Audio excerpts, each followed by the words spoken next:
Welcome back to another tech video. Today I'm going to be going through your question, answering it, and hopefully you find the solution.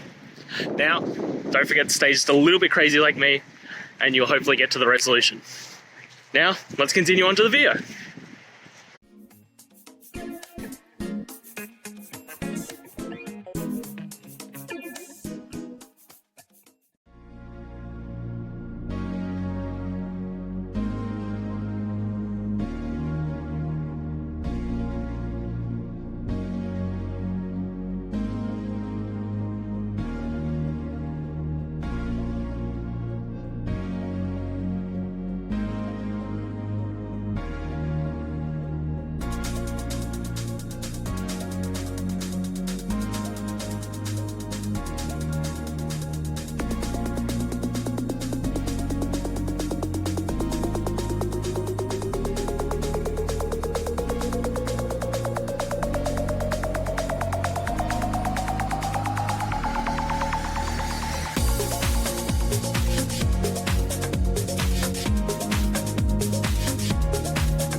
And that's it, guys.